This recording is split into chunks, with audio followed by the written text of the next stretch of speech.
నమస్కారం ETV news కు స్వాగతం. ముందుగా ముఖ్యాంశాలు. దావోస్లో తెలంగాణకు భారీగా పెట్టుబడులు. దాదాపు 23,000 కోట్లు పెట్టేందుకు కంపెనీల సంసిద్ధత. 12,000 కోట్లతో రష్మి గ్రూప్ స్టీల్ ఫ్యాక్టరీ.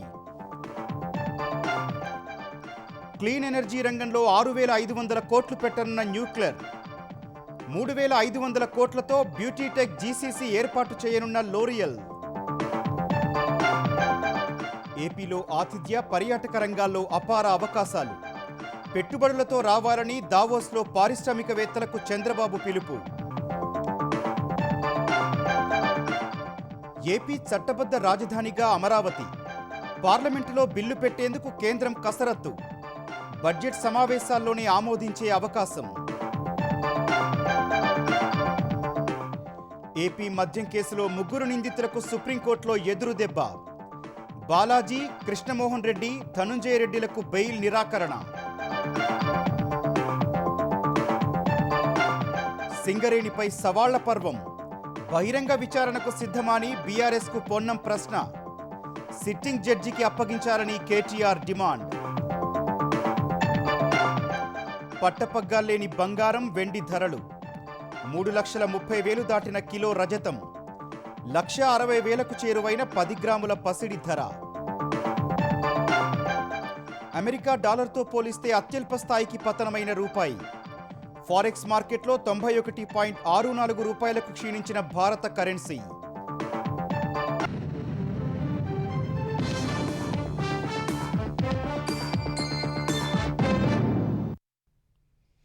దావోస్లో తెలంగాణకు పెట్టుబడుల వెల్లువ కొనసాగుతోంది. రష్మి గ్రూప్ 12,000 కోట్లతో స్టీల్ ఉత్పత్తి యూనిట్ ఏర్పాటుకు తెలంగాణ సర్కారుతో ఒప్పందం చేసుకుంది. క్లీన్ ఎనర్జీ రంగంలో 6,000 కోట్ల పెట్టుబడికి న్యూక్లియర్ సంస్థ ముందుకొచ్చింది. 1,000 కోట్లతో aviation maintenance and repair unit నెలకొల్పనున్నట్లు అమెరికాకు చెందిన సర్గడ్ సంస్థ ప్రకటించింది.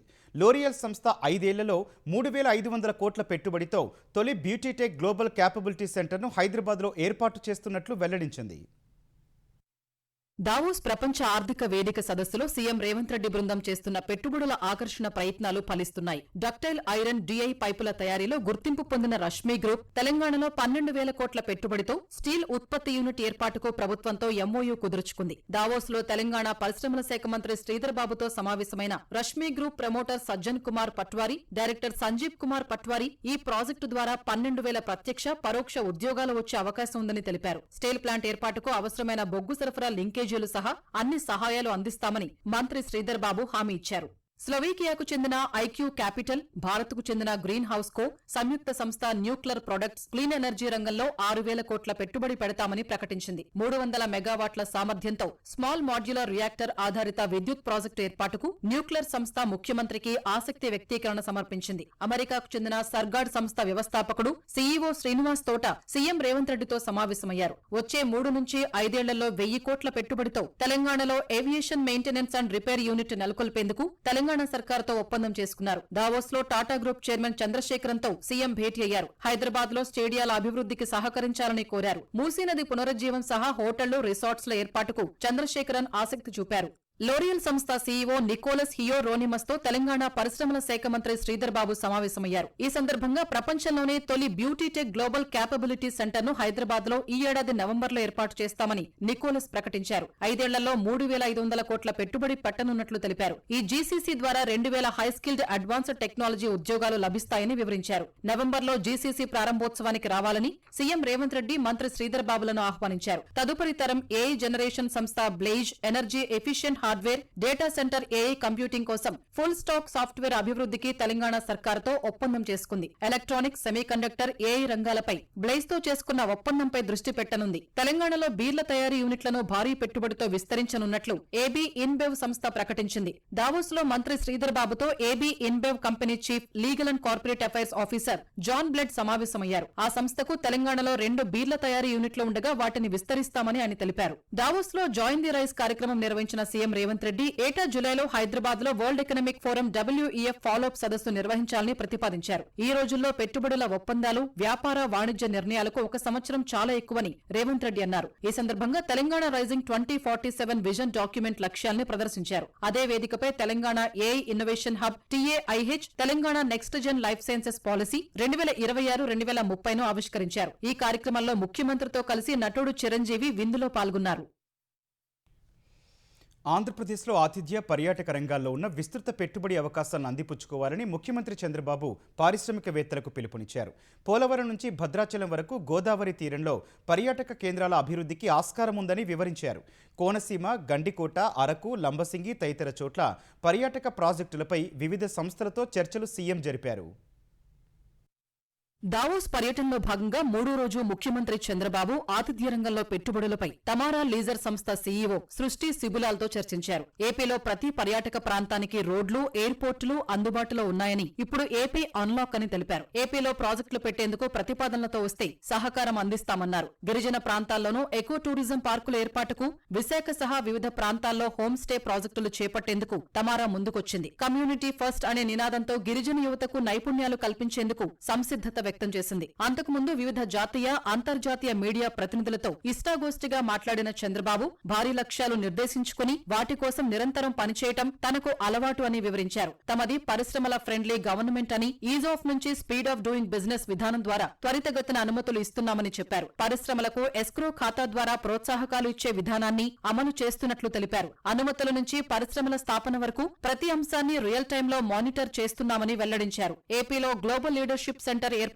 చేయాలనేది తన ఆలోచన అని తెలిపారు. జపాన్ కు చెందిన రెన్యూవబుల్ ఎనర్జీ సంస్థ జెరా గ్లోబల్ CEO అండ్ చైర్ యుకియో కానీతో మంత్రి లోకేష్ సమావేశమయ్యారు. ఏపీలో గ్రీన్ అమ్మోనియా ఉత్పత్తి కేంద్రాల్లో పెట్టుబడులు పెట్టాలని విజ్ఞప్తి చేశారు. రాయలసీమలో సౌర, పవన హైబ్రిడ్ ప్రాజెక్టుల్ని అభివృద్ధి చేయాలని కోరారు. ఆంధ్రప్రదేశ్లో ఉద్గారాల్ని తగ్గించేందుకు ఏపీ జెన్కో, NTPC వంటి సంస్థలతో భాగస్వామ్యం కావాలని విజ్ఞప్తి చేశారు. ఆంధ్రప్రదేశ్ ప్రభుత్వ ప్రతిపాదనల్ని పరిశీలిస్తామని యుకియో కానీ తెలిపారు. జెరోదా వ్యవస్థాపకుడు నిఖిల్ కామత్తోనూ లోకేష్ చర్చలు జరిపారు. విశాఖలో టెక్నాలజీ డెవలప్మెంట్ సెంటర్ను నెలకొల్పాలని కోరారు. ఫిన్టెక్ స్టార్టప్లను ప్రోత్సహించడం, ఏపీలో ఎంటర్‌ప్రెన్యూర్‌షిప్ ఎకోసిస్టమ్ను బలోపేతం చేయడానికి లీడ్ మెంటర్గా రతన్ టాటా ఇన్నోవేషన్ హబ్తో భాగస్వామ్యం కావాలని విజ్ఞప్తి చేశారు. ఆంధ్రప్రదేశ్లో ఫైనాన్షియల్ లిటరసీ కార్యక్రమాన్ని అమలు చేసేందుకు సహకరించాలని కోరారు. ఏపీ ప్రభుత్వ ప్రతిపాదనలు పరిశీలిస్తామని నిఖిల్ కామత్ తెలిపారు. Scale AI global managing director Trevor Thomson తో సమావేశమైన లోకేష్ రతన్ టాటా ఇన్నోవేషన్ హబ్ లో AI భద్రత, ఎవాల్యుయేషన్, గవర్నెన్స్ ల్యాబ్ ఏర్పాటుకు చేయూతనివ్వాలని కోరారు. విశాఖలో scale AI centre of excellence ఏర్పాటు చేయాలని సూచించారు. మెటా ఉపాధ్యక్షుడు, global policy head Kelvin Martin తో చర్చించిన లోకేష్ విశాఖలో స్కేలబుల్ డేటా సెంటర్ అభివృద్ధికి చొరవ చూపాలని కోరారు. రతన్ టాటా ఇన్నోవేషన్ హబ్ తో భాగస్వామ్యం కావాలని విజ్ఞప్తి చేశారు. వాట్సాప్ ఆధారిత డిజిటల్ గవర్నెన్స్, పౌర సేవల విస్తరణ, ఫిర్యాదుల పరిష్కారం, అధికారిక కమ్యూనికేషన్ బలోపేతం చేయాలని విజ్ఞప్తి చేశారు. ఏపీ ప్రభుత్వ ప్రతిపాదనలపై చర్చించి నిర్ణయం తీసుకుంటామని కెల్విన్ మార్టిన్ చెప్పారు. ఆంధ్రప్రదేశ్ రాజధానిగా అమరావతి చట్టబద్ధతకు కేంద్ర ప్రభుత్వం రంగం సిద్ధం చేస్తోంది. కేబినెట్ ఆమోదం తర్వాత పార్లమెంట్లో చట్టబద్ధత బిల్లు పెట్టేందుకు సిద్ధమైనట్లు తెలుస్తోంది. రాష్ట్ర విభజన తర్వాత 10 ఏళ్ల పాటు 2 రాష్ట్రాలకు హైదరాబాద్ ఉమ్మడి రాజధానిగా ఉంది. 2024 జూన్ 2తో ఉమ్మడి రాజధాని గడువు ముగిసిపోయింది. ఈ నేపథ్యంలో ఆంధ్రప్రదేశ్ రాజధానిగా అమరావతిని ప్రకటించాలని ఏపీ సర్కారు కేంద్ర ప్రభుత్వాన్ని కోరింది. రాజధాని ఎంపిక ప్రక్రియ, నిర్మాణాలపై కేంద్రానికి నోట్ ఇచ్చింది. అయితే ఏ తేదీ నుంచి రాజధానిగా ప్రకటించాలో చెప్పాలని ఆంధ్రప్రదేశ్ ప్రభుత్వాన్ని కేంద్ర హోంశాఖ కోరింది. 2024 జూన్ 2 నుంచే రాజధానిగా ప్రకటించాలని కూటమి ప్రభుత్వం విజ్ఞప్తి చేసింది. ఈ అంశంపై వివిధ కేంద్ర శాఖల అభిప్రాయాలను హోంశాఖ తీసుకుంది. ఇంకా పట్టణాభివృద్ధి, న్యాయశాఖలు అభిప్రాయం చెప్పాల్సి ఉంది. ఏపీ సర్కారు విజ్ఞప్తి మేరకు పార్లమెంటు బడ్జెట్ సమావేశాల్లోనే రాజధానిగా అమరావతిని ప్రకటించేందుకు చర్యలు చేపట్టినట్టు తెలిసింది. పార్లమెంట్లో బిల్లు పెట్టే ముందు కేబినెట్లో చర్చించనున్నట్లు సమాచారం. ఈ మేరకు కేబినెట్ నోటు తయారీలో హోంశాఖ నిమగ్నమైనట్లు అధికారులు వెల్లడించారు. సింగరేణి పరిరక్షణ విషయంలో పూర్తిస్థాయి దర్యాప్తు జరగాలని తెలంగాణ ప్రభుత్వం ముందుకొస్తే సిబిఐ దర్యాప్తును కేంద్రం పరిశీలిస్తుందని కేంద్ర బొగ్గు గనుల శాఖ మంత్రి కిషన్ రెడ్డి తెలిపారు. తెలంగాణ ప్రభుత్వం ముందుకొస్తే సింగరేణి నిర్వహణకు కేంద్రం, కోల్ ఇండియా సిద్ధంగా ఉన్నట్లు చెప్పారు. నైనీ కోల్ బ్లాక్ టెండర్లపై వస్తున్న ఆరోపణల నేపథ్యంలో ఢిల్లీలో మీడియాతో మాట్లాడిన ఆయన బీఆర్ఎస్, కాంగ్రెస్ ప్రభుత్వాలు సింగరేణిని అన్ని రకాలుగా ధ్వంసం చేశాయని ఆరోపించారు. సింగరేణిని బంగారు బాతుగా వాడుకుంటూ కార్మికుల శ్రమను దోచుకుంటున్నారని విమర్శించారు. నైనీ కోల్ బ్లాక్ బ్లాక్ విషయంలో బీఆర్ఎస్ బాటలోనే కాంగ్రెస్ వెళ్తోందని వ్యాఖ్యానించారు. నైని కోల్ బ్లాక్ సింగరేణిలో అక్రమాలపై చర్చ జరగాల్సి ఉందన్నారు. కోల్ బ్లాక్ సైట్ విజిట్ విషయంలో సింగరేణి నుంచి సర్టిఫికెట్ అవసరం లేదని, కాంట్రాక్టర్ల సెల్ఫ్ డిక్లరేషన్ చాలని కిషన్ రెడ్డి వివరించారు. సైట్ విజిట్ సర్టిఫికెట్ అనేటువంటి అది సింగరేనే ఇవ్వాలా, సర్టిఫికెట్ లేకుండా టెండర్లో ప్రక్రియలో పాల్గొనడానికి వీల్లేదనేటువంటి ఎక్కడా లేనటువంటి నిబంధన నైని కోల్ బ్లాక్ విషయంలో సింగరేణి యాజమాన్యము రాష్ట్ర ప్రభుత్వ పెద్దల ఆదేశాలతో పెట్టారనే విషయం మనకు అర్థమవుతా ఉంది. ఇప్పటి కూడా అనేక కోల్ బ్లాక్స్ లో కూడా సైట్ విజిట్ చేయాలనేటువంటి నిబంధన ఉంది, కానీ సెల్ఫ్ డిక్లరేషన్ ఎందుకు అంటే కోల్ బ్లాక్ చూడకుండా ఎక్కడుందో తెలియకుండా టెండర్ లో పాల్గొంటే ప్రక్రియ పూర్తయిన తర్వాత అటు ప్రభుత్వానికి కానీ ఇటు కంపెనీలకు కానీ ఇబ్బందులు వస్తాయి. దాని కారణంగా కోల్ ప్రొడక్షన్ లేట్ అవుతుంది అన్నటువంటి దృక్పథంతో కేంద్ర ప్రభుత్వము సైట్ విజిట్ చేసి సెల్ఫ్ డిక్లరేషన్ చేయాలని నిబంధన పెట్టాం. దానికి సెల్ఫ్ డిక్లరేషన్ బదులు సింగరేణి సర్టిఫికెట్ ఇస్తుంది అనేటువంటి నిబంధన పెట్టి వాళ్ళకు నచ్చిన వాళ్ళకే విజిట్ సర్టిఫికెట్ ఇచ్చినట్టు మిగతా వాళ్ళకి ఇవ్వకుండా ఉండేటట్టు ఇందులో అనేక రకాల ఆరోపణలు ఈరోజు పత్రికల్లో ప్రచార సాధనాల్లో వస్తూ ఉన్నాయి. సింగరేణి బొగ్గు గనుల కేటాయింపులపై బీఆర్ఎస్ చేస్తున్న ఆరోపణలు అవాస్తవమని మంత్రి పొన్నం ప్రభాకర్ అన్నారు. బీఆర్ఎస్ ప్రభుత్వం 30% అధిక కేటాయింపులతో 20 టెండర్లు అప్పగించిందని మంత్రి ఆరోపించారు. బీఆర్ఎస్ హయాంలో కాంట్రాక్టులు పొందిన వాళ్లు కాంగ్రెస్ హయాంలో టెండర్లు దక్కించుకుంటే చెడ్డవాళ్లు ఎలా అయ్యారని ఆయన ప్రశ్నించారు. 2014 నుంచి నేటి వరకు బొగ్గు గనుల కేటాయింపులపై బహిరంగ విచారణకు సిద్ధమా అని సవాల్ విసిరారు. సీఎం విదేశీ పర్యటన తర్వాత గనుల కేటాయింపులపై సమగ్ర విచారణ జరిపి వాస్తవాలను ప్రజల ముందు పెడతామని పొన్నం వివరించారు. 2014 నుంచి ఇచ్చినటువంటి ఓసీపీలకు సంబంధించి 20 గనులు అన్ని కూడా ఒకటైతే 30% ఎక్సెస్ తోటి ఇచ్చినారు. ప్రజాపాలన ప్రభుత్వం వచ్చిన తర్వాత 5 మాత్రమే అవార్డులు చేయబడ్డాయి. కందాల ఉపేందర్ రెడ్డి గారు అల్లుడు సృజన్ రెడ్డి గారు వెంకటేష్ కని కోల్ మైన్ కింద ఓపీఆర్ కాంట్రాక్ట్ కింద 2022లో సింగరేణి కాలరీకి సంబంధించినటువంటి టెండర్ తీసుకోవడం జరిగింది 4.34 ఎక్సెస్ తో. సింగరేణి కాంట్రాక్టర్ గా టీఆర్ఎస్ హయాంలో మంచోడైతాడు, కాంగ్రెస్ హయాంలో తీసుకుంటే బంధుత్వం ఎట్లా వస్తుందని అడుగుతా ఉన్నాం. ఇలా మీరు ఇచ్చినటువంటి 20 అలాట్మెంట్స్, మేము ఇచ్చిన 5 అలాట్మెంట్స్ మీద ఎటువంటి ఎంక్వైరీకైనా సిద్ధము. సింగరేణి బొగ్గు గనుల కుంభకోణంపై సిట్టింగ్ జడ్జితో ఎప్పటి నుంచి విచారణ చేసినా సిద్ధమేనని బీఆర్ఎస్ కార్యనిర్వాహక అధ్యక్షుడు కేటీఆర్ అన్నారు. తెలంగాణ భవన్లో ఇష్టాగోష్ఠిగా మాట్లాడిన ఆయన ఫార్ములా ఈ రేసులో గ్రీన్ కోకు లబ్ధి చేకూర్చామని ఆరోపించిన ప్రభుత్వ పెద్దలు దావోస్లో అదే గ్రీన్ కోతో చర్చలు జరిపారని ఆక్షేపించారు. గ్రీన్ కోను కాపాడేందుకు బ్యాగులు తీసుకున్నారా అని ప్రశ్నించారు. దావోస్లో ఏపీ బీజేపీ ఎంపీ సహా అందరితోనూ మంత్రులు చర్చలు జరపడం దీనికి సంకేతమని కేటీఆర్ అడిగారు. అంతకుముందు ఆదిలాబాద్ జెడ్పీ మాజీ వైస్ చైర్మన్ రాజిరెడ్డి ఆయన అనుచరులు తెలంగాణ భవన్లో కేటీఆర్ సమక్షంలో బీఆర్ఎస్లో చేరారు. సింగరేణిలో గతంలో ఎప్పుడూ లేనంత దోపిడీ జరుగుతోందని కేటీఆర్ ఆరోపించారు.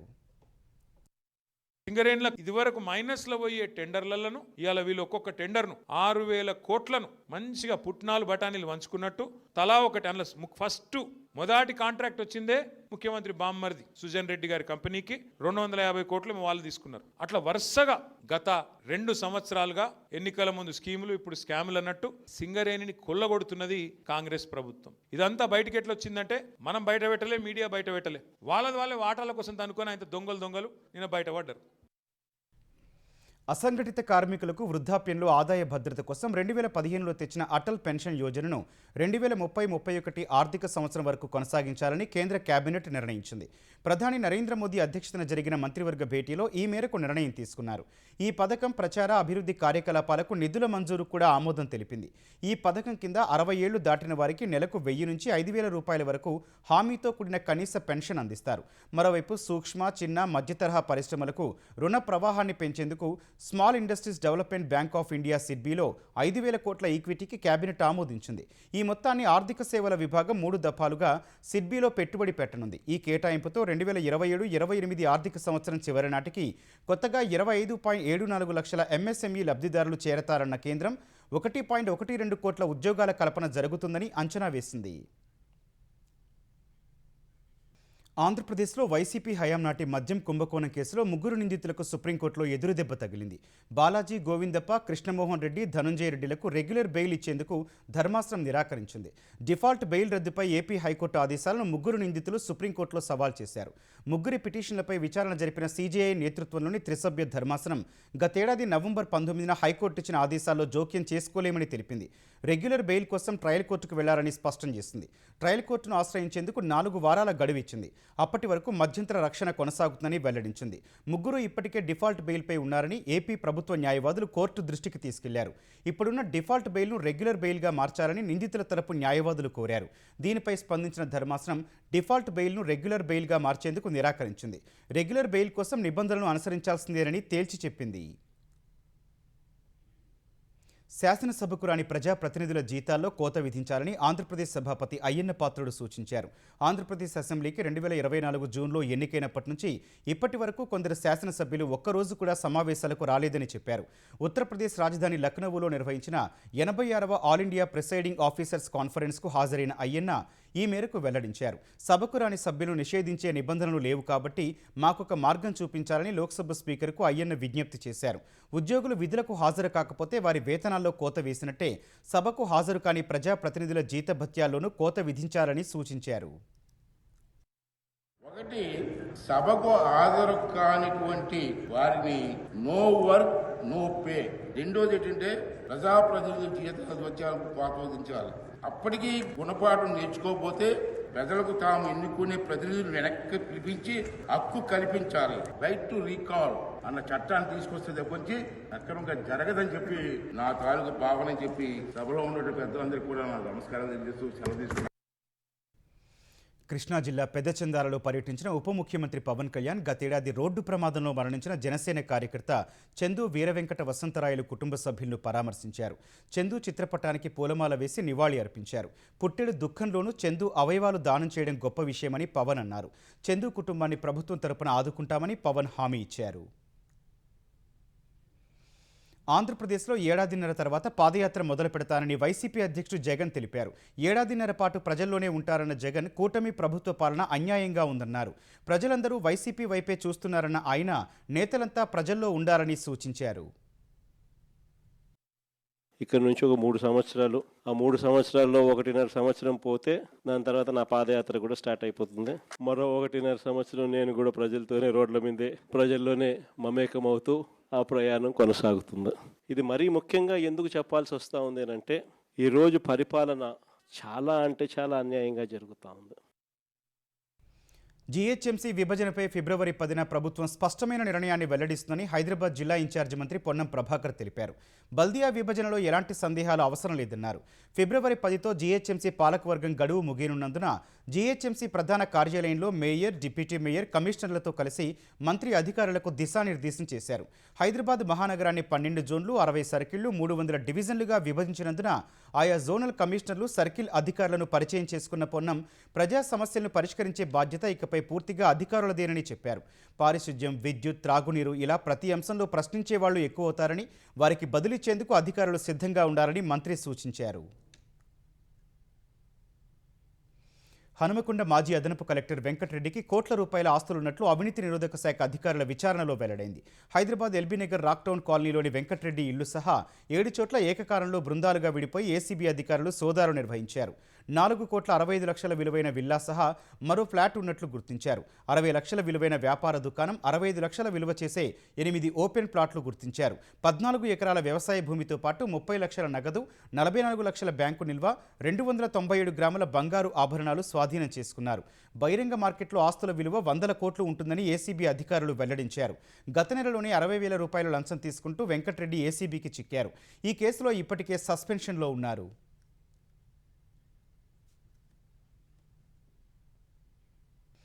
అమెరికాలో అధ్యక్షుడు డొనాల్డ్ ట్రంప్ ప్రభుత్వానికి వ్యతిరేకంగా పలు నగరాల్లో భారీ ఎత్తున నిరసనలు జరిగాయి. గ్రీన్లాండ్, వెనజువెలా విషయంలో ట్రంప్ సర్కారు వైఖరి సహా ట్రంప్ ప్రభుత్వ విదేశాంగ విధానాలు, ఇమ్మిగ్రేషన్, ఎన్ఫోర్స్మెంట్ దాడులకు వ్యతిరేకంగా పలు ప్రధాన నగరాల్లో ఆందోళనలు చేశారు. ట్రంప్ సర్కారు నిర్ణయాలు అమానవీయంగా ఉన్నాయంటూ వేలాది మంది రోడ్లపైకొచ్చారు. అక్రమ వలసదారులనే కాకుండా శ్వేత జాతీయులు కాని ప్రతి ఒక్కరిని అధికారులు లక్ష్యంగా చేసుకుంటున్నారని నిరసనకారులు మండిపడ్డారు. గ్రీన్లాండ్, వెనజువెలాపై అమెరికా వైఖరిని తప్పుబట్టిన నిరసనకారులు మిత్ర దేశాలతో సత్సంబంధాలను దెబ్బతీసేలా ట్రంప్ ప్రభుత్వం వ్యవహరిస్తోందన్నారు. యుద్ధాలు, సైనిక చర్యల కంటే ప్రజల జీవనోపాధి, ప్రజా సంక్షేమానికి ప్రాధాన్యం ఇవ్వాలని డిమాండ్ చేశారు. ప్రస్తుత ఇమ్మిగ్రేషన్ విధానాలను పూర్తిగా ప్రక్షాళన చేయాలని, అంతర్జాతీయ వేదికపై అమెరికా తన దూకుడు వైఖరిని తగ్గించుకోవాలని నిరసనకారులు సూచించారు. దేశ బలాబలాలను నిర్ధారించడంలో సైనిక శక్తి ఎంతో కీలకంగా ఉంటుందని వాయుసేన అధిపతి ఎయిర్ మార్షల్ అమర్ప్రీత్ సింగ్ అన్నారు. బలమైన సైన్యం లేకపోతే దేశ సార్వభౌమత్వానికి ముప్పు వాటిల్లుతుందన్న ఆయన అందుకు వెనిజువెలా, ఇరాక్ దేశాలు ఉదాహరణలుగా నిలుస్తాయని చెప్పారు. ఢిల్లీలో జరిగిన 22వ సుబ్రతో ముఖర్జీ సెమినార్లో పాల్గొన్న అమర్ప్రీత్ సింగ్ దేశం క్లిష్టమైన పరిస్థితుల్లో ఉన్నప్పుడు భారత వైమానిక దళం అత్యంత కీలకంగా పనిచేసిందన్నారు. ఆపరేషన్ సింధూర్లో భాగంగా పాక్ ఉగ్రస్థావరాలపై దాడి చేసి భారత్తో కాళ్లబేరానికి వచ్చేలా చేశామని వివరించారు. ఆత్మనిర్భర్ భారత్ ద్వారా రక్షణ రంగంలో స్వయం సమృద్ధి సాధించాలన్న వాయుసేన చీఫ్ గత విజయాలతో సంతృప్తి చెందకుండా భవిష్యత్తు సవాళ్లకు సిద్ధం కావాలన్నారు. అక్రమ మైనింగ్ కారణంగా ఆరావళి పర్వతాలకు జరుగుతున్న నష్టంపై అధ్యయనం చేసేందుకు నిపుణుల కమిటీని నియమిస్తామని సుప్రీంకోర్టు ప్రకటించింది. ఆరావళి పర్వతాల్లో మైనింగ్, ఇతర అంశాలపై ఈ కమిటీ పూర్తి స్థాయిలో అధ్యయనం చేస్తుందని పేర్కొంది. నిపుణుల కమిటీ కోసం మైనింగ్పై అనుభవం ఉన్న పర్యావరణవేత్తలు, శాస్త్రవేత్తల పేర్లను 4 వారాల్లో సూచించాలని అదనపు solicitor general Aishwarya amicus curiae K పరమేశ్వర్కు సుప్రీంకోర్టు సూచించింది. నిపుణుల కమిటీ సుప్రీంకోర్టు పర్యవేక్షణలో పనిచేస్తుందని ధర్మాసనం స్పష్టం చేసింది. బంగారం, వెండి ధరల పరుగు కొనసాగుతోంది. రోజురోజుకి పెరుగుతూ కొత్త రికార్డులు నెలకొల్పుతున్నాయి. ఇప్పటికే 1,00,000 దాటిన 24 క్యారెట్ల బంగారం 10 గ్రాముల ధర ఇవాళ మరింత పెరిగింది. హైదరాబాద్ మార్కెట్లో 6,000కు పైగా పెరిగి 1,58,800 రూపాయల వద్ద ట్రేడ్ అయింది. హైదరాబాద్లో 22 క్యారెట్ల 10 గ్రాముల బంగారం ధర 1,43,700 రూపాయలకు చేరింది. ఇక కిలో వెండి ధర 3,32,800 రూపాయలు పలికింది. దేశ రాజధాని ఢిల్లీ మార్కెట్లో 10 గ్రాముల పసిడి ధర 6,500 రూపాయల మేర పెరిగి 1,59,700 రూపాయలకు చేరింది. కిలో వెండి ధర 11,300 రూపాయల మేర పెరిగి 3,34,300 రూపాయలకు ఎగ్గబాకింది.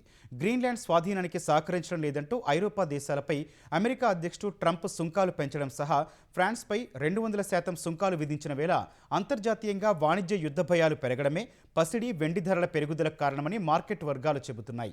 సోలార్ విద్యుత్ పరికరాలు, విద్యుత్ వాహనాల తయారీ రంగాల నుంచి వెండికి గిరాకీ పెరగడం మరో కారణమని తెలిపాయి. గోల్డ్, సిల్వర్ ఈటీఎఫ్లలో మదుపరులు పెద్ద ఎత్తున కొనుగోళ్లు జరుపుతుండడం ధరల పెరుగుదలకు మరో కారణమని మార్కెట్ వర్గాలు అంచనా వేస్తున్నాయి. అమెరికా డాలర్తో పోలిస్తే రూపాయి మారకపు విలువ రికార్డు స్థాయిలో పతనమైంది. బంగారం, వెండి దిగుమతులు పెరగడం, దేశీయ మార్కెట్ల నుంచి ఎఫ్ఐఐలు విక్రయాలను కొనసాగించడం వంటి పరిణామాల మధ్య రూపాయి విలువ భారీగా పడిపోయింది. ఇవాళ 67 పైసల మేర క్షీణించింది. మంగళవారం 90.97 వద్ద ముగిసిన రూపాయి మారకపు విలువ ఈ ఉదయం 91.05 వద్ద ప్రారంభమైంది. అమెరికా, ఐరోపా మధ్య వాణిజ్య యుద్ధ భయాలు, గ్రీన్లాండ్ స్వాధీనం చేసుకునేందుకు అమెరికా ప్రయత్నాలు కొనసాగుతుండగా రూపాయి మారకపు విలువ ఒక దశలో అత్యల్ప స్థాయి అయిన 91.74కు పడిపోయింది. చివరిలో కాస్త కోలుకొని 91.64 వద్ద స్థిరపడింది. దేశీయ స్టాక్ మార్కెట్లో ప్రతికూల పరిస్థితులు కూడా రూపాయి పతనానికి దారితీశాయని మార్కెట్ వర్గాలు తెలిపాయి.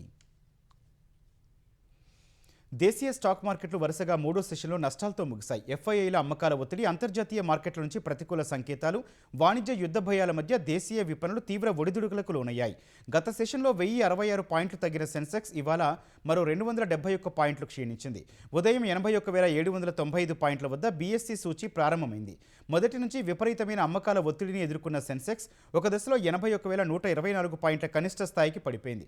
తర్వాత తగ్గిన ధరల వద్ద మదుపరులు కొనుగోళ్లు జరపగా సెన్సెక్స్ కాస్త కోలుకుంది. ఈ క్రమంలో 82,407 పాయింట్ల గరిష్ట స్థాయికి చేరింది.